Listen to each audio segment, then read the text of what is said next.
ഈ മറ്റ് പാശ്ചാത്യ രാജ്യങ്ങളിൽ ഈ കാനഡയിലോ യു കെയിലോ പോയി പഠിക്കാനുള്ള അവസരം പോലെ അമേരിക്കയിൽ അത്രയും ഈസി അല്ല. അമേരിക്കയിലും പണ്ടത്തെ കാലത്ത് തന്നെ ഏറ്റവും കൂടുതൽ സ്റ്റുഡൻസ് പുറത്ത് പോയിക്കൊണ്ട് പഠിക്കാൻ പോയിക്കൊണ്ടിരുന്നത് യു എസിലായിരുന്നു.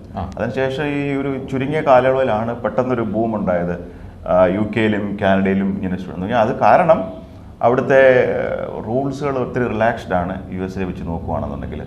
യു എസിൽ അത് മാത്രമല്ല, യു എസിൽ ട്യൂഷൻ ഫീസ് എന്ന് പറഞ്ഞാൽ കാനഡയിലും യു കെയിലും അവർക്ക് അപേക്ഷിച്ച് നോക്കുമ്പോൾ വളരെ വളരെ വലുതാണ്. അവിടെ വന്നു കഴിഞ്ഞാലും അവർക്ക് കാനഡയിലോ യു കെയിലോ കിട്ടുന്നത് പോലെയുള്ള ജോലി കിട്ടാനുള്ള സാഹചര്യങ്ങളും വളരെ ലിമിറ്റഡാണ്.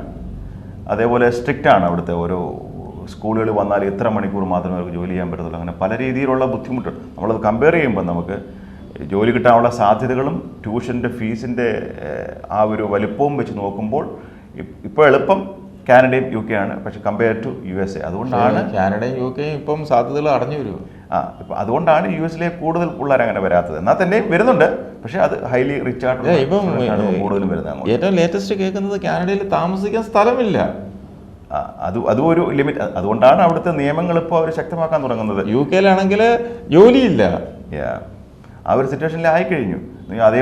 അതുപോലെ സ്റ്റുഡൻസ് രാജ്യങ്ങളിൽ നിന്ന് അങ്ങോട്ട് മൈഗ്രേറ്റ് ചെയ്യുന്നത് അവിടുത്തെ ഒരു ബാധ്യതയായി മാറിക്കഴിഞ്ഞു ഇപ്പോൾ രാജ്യങ്ങൾക്ക്. അതാണ് അവർ ലിമിറ്റേഷൻസും റൂൾസ് സ്ട്രിക്റ്റ് ആക്കിക്കൊണ്ടിരിക്കുന്നത്. ഇപ്പോൾ എനിക്ക് തോന്നുന്നു കൂടുതൽ പോകുന്നത് ഓസ്ട്രേലിയയിലേക്കും അതുപോലെ തന്നെ മറ്റേ വേറെ രാജ്യങ്ങളിലേക്കൊക്കെയാണ് കൂടുതലും പോകുന്നത്. അപ്പം യു കെയും കാനഡയുടെ ആ ഒഴുക്ക് കുറച്ച് കുറഞ്ഞു.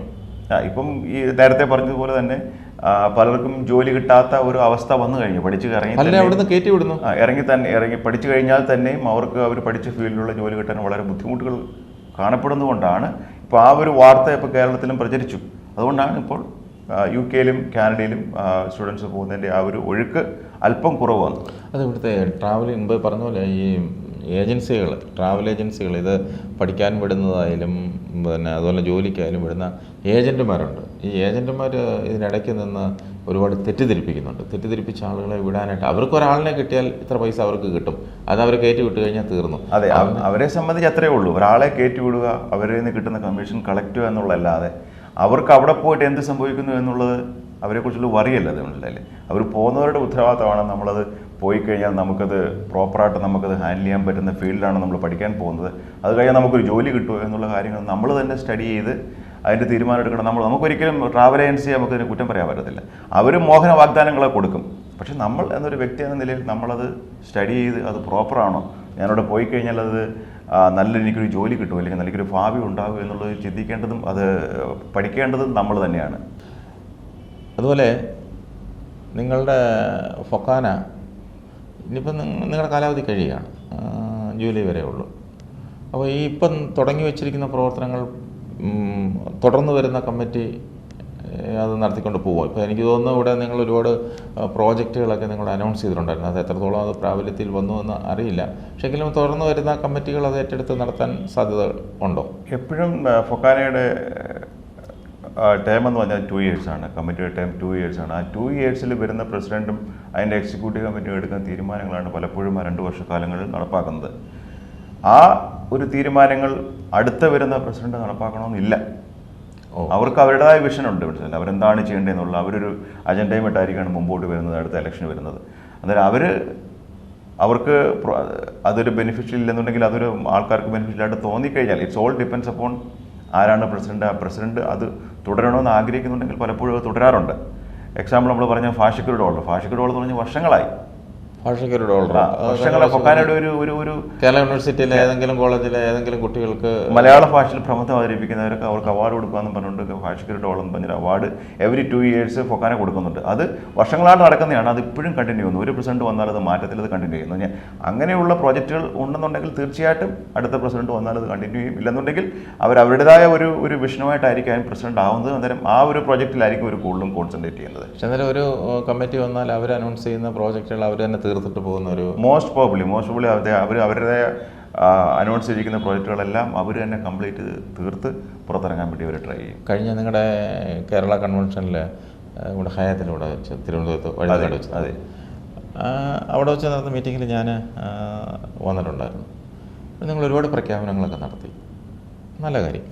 പക്ഷെ അതിനകത്ത് ആ പ്രഖ്യാപനങ്ങളൊക്കെ എത്രത്തോളം നടപ്പായി എന്നുള്ളത് നമുക്ക് വിലയിരുത്താനുള്ളൊരു സമയമായിട്ടില്ല. കാരണം ഇനിയും ജൂലൈ വരെ ഉണ്ട് കാലാവധി. പക്ഷേ എങ്കിലും അതിനകത്തുള്ള ഒരു കാര്യമാണ് ഈ വീട് വെച്ച് കൊടുക്കുന്നത്. അതിൻ്റെ ഭാഗമായിട്ടാണ് തോന്നുന്നത് ഇപ്പം വീട് താക്കോല് കൈമാറുന്നത്. അതെ, ഇതിപ്പോൾ ആദ്യത്തെ അല്ല, പല വീടുകളും ഓൾറെഡി ഇപ്പം ഹാൻഡ് ഓവർ ചെയ്ത് കഴിഞ്ഞു.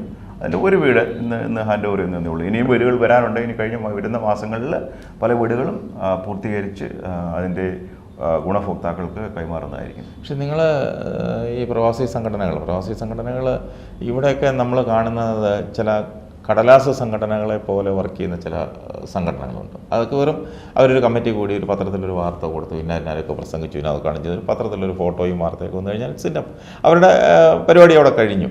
പക്ഷേ അതല്ല.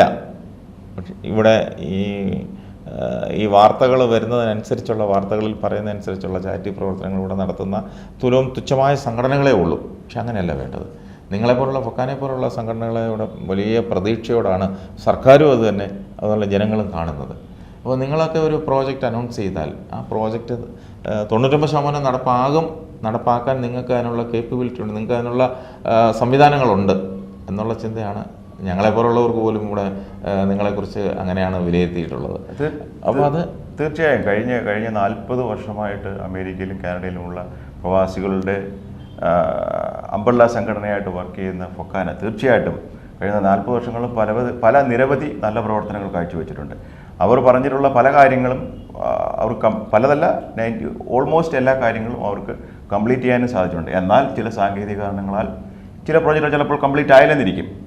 അത് അതിൻ്റേതായ എന്തെങ്കിലും പ്രശ്നങ്ങളോ എന്തെങ്കിലും സാങ്കേതിക പ്രശ്നങ്ങളോ ഉള്ളത് കൊണ്ട് മാത്രമായിരിക്കും അതിൽ നടപ്പാക്കാതെ പോയത്. അതൊഴിവാക്കി കഴിഞ്ഞാൽ ഫൊക്കാന പ്രഖ്യാപിക്കുന്ന എല്ലാ പ്രോജക്റ്റുകളും അവർ കംപ്ലീറ്റ് ചെയ്ത് തന്നെയാണ് ഈ കഴിഞ്ഞ 40 വർഷവും ഫൊക്കാനയുടെ പ്രവർത്തനം കേരളത്തിലും അമേരിക്കയിലും നടത്തിയിട്ടുള്ളത്.